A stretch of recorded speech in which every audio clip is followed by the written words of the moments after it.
What time did your daughter finally go to sleep last night? And if you know, like many other mums in this space, you were checking for that light under her door.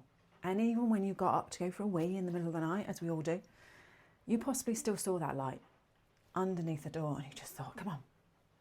You looked at the time and you went, oh my God, you're supposed to be asleep by now. What's going on? Why can't you sleep? Do you know what? That's what we're going to talk about this week. Because how she sleeps affects everything for the next day. So if you've been following me for a while, you may have noticed that this podcast format has changed just a tad, and there's a reason for this.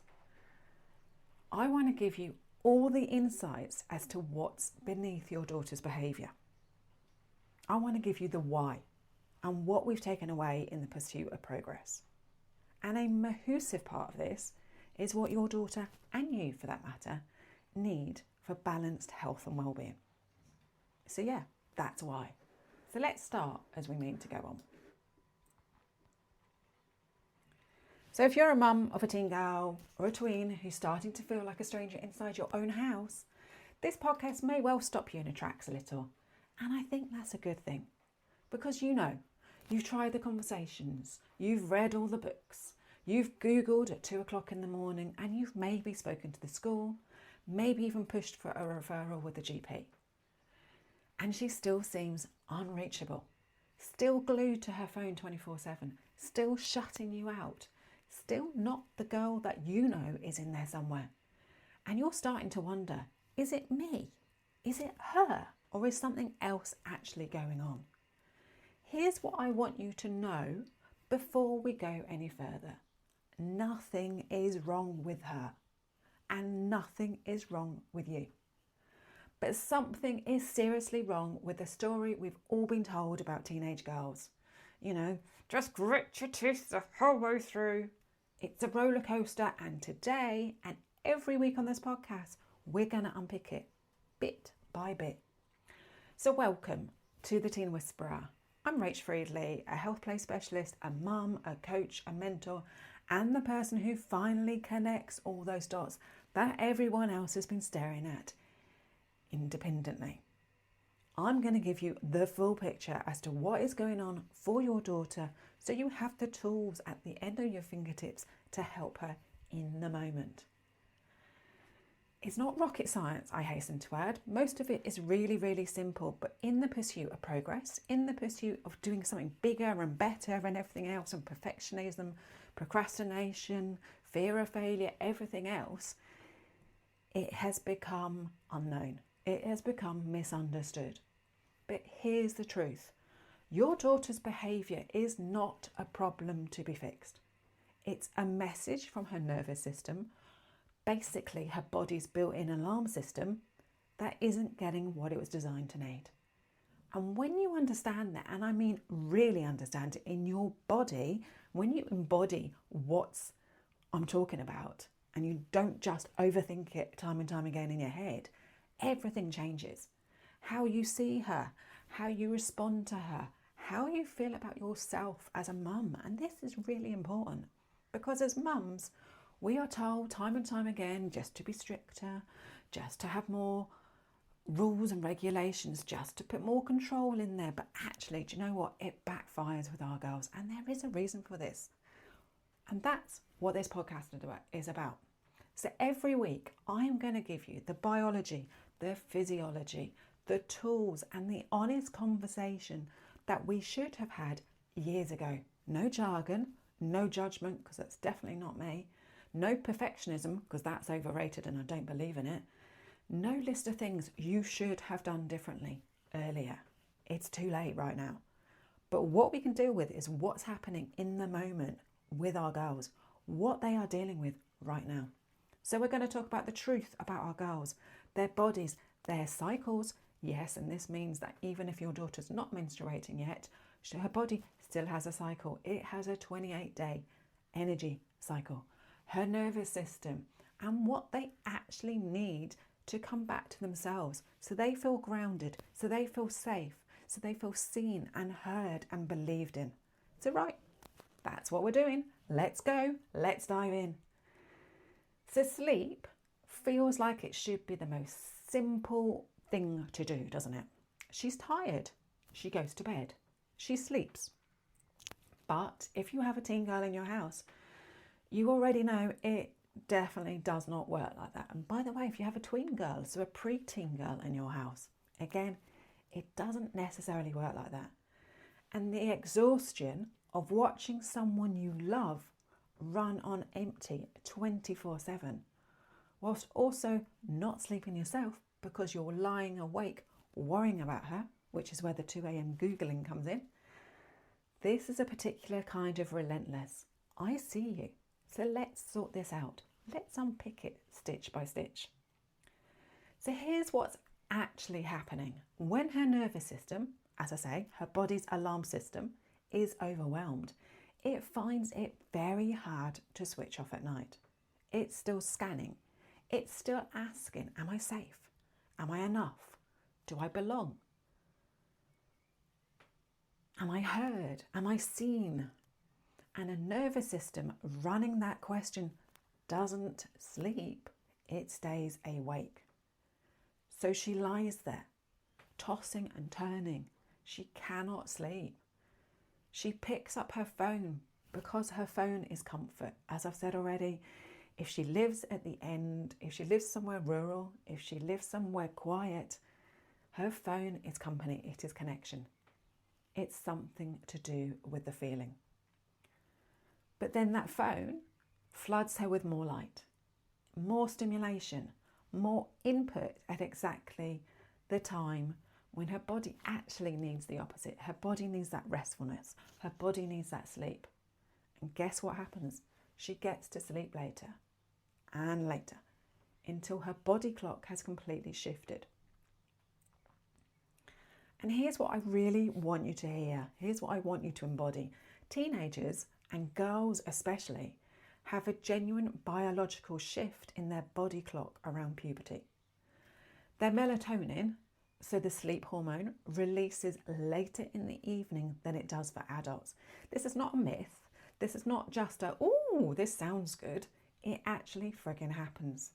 Their body is genuinely not ready to go to sleep or to have that downtime at 9 o'clock. So let me say that again. Their body is genuinely not ready to sleep at 9 o'clock. Their rhythm has changed. It has shifted back. Apparently, it's due to the fact of when we were cave women and cavemen, living in caves, obviously, and the adults did the work during the day and had their sleep at night, but the teenagers stayed up at night to protect the family. This apparently is where it's come from. Whether that's right or wrong doesn't really matter. Their sleep cycle shifts. Their melatonin releases later. So where it releases for us kind of 9 or 10 o'clock at night, allowing you to have that downtime before you go to sleep. In teenagers, it shifts to like 11 or 12, which means they're not sleeping till 1 o'clock. But you know, society, culture and education have us up at 7 o'clock, 6 o'clock, whatever it is in the morning, so then they can go to school. Now, if they haven't got to sleep until 2 o'clock in the morning, they're having like 4 to 5 hours sleep a night. That is not enough for anyone. So that it does mean that fighting the sleep, sorry, that's a really low plane gone over. Fighting her sleep and trying to get her to go to sleep earlier is not going to work. It's going to backfire because your daughter is running on anxiety. She's running on stress. And then, of course, we've got the mornings. So as I just said, if she's had 4 to 5 hours sleep, you know what's going to happen. You know what you're like when you haven't had any sleep. And even mild, consistent sleep deprivation dysregulates ye olde nervous system, so the alarm system again. It affects her mood, her ability to manage her emotions, her stress tolerance, her appetite, her concentration, every single thing that makes the day harder gets, strangely enough, way harder than it was before. So poor sleep makes the nervous system more reactive. So you know you've been there, haven't you? When you've said something very minor and she's gone from 0 to 1,000 in 2 milliseconds and you've gone, what the frickety frig just happened there? This is what's going on. Sleep is at the back of it. It means it goes round and round and round. It is a loop, but it's a loop that we can break. And something else, if your daughter has just finished her A-levels or is starting her GCSEs, please hear this. Exam stress lives in the body, not just in the head, as we're told time and again. It shows up as a tight chest, racing thoughts at night, that anxiety, that overwhelm, that I can't deal with this anymore. The waking at 3 a.m. in the morning, notice that's shifted from ours at 2 a.m. and immediately catastrophizing every little thing. And then once the exams are over, it doesn't just switch off as we're told. Her nervous system has been in high alert for weeks. It's that alarm system has been going, whoa, whoa, whoa, for weeks and weeks and weeks, and it needs time to come back down.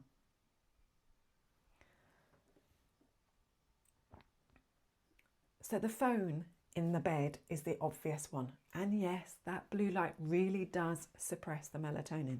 So if it's already delayed in our teen girls, as I say, to 11 or 12 o'clock or 1 o'clock,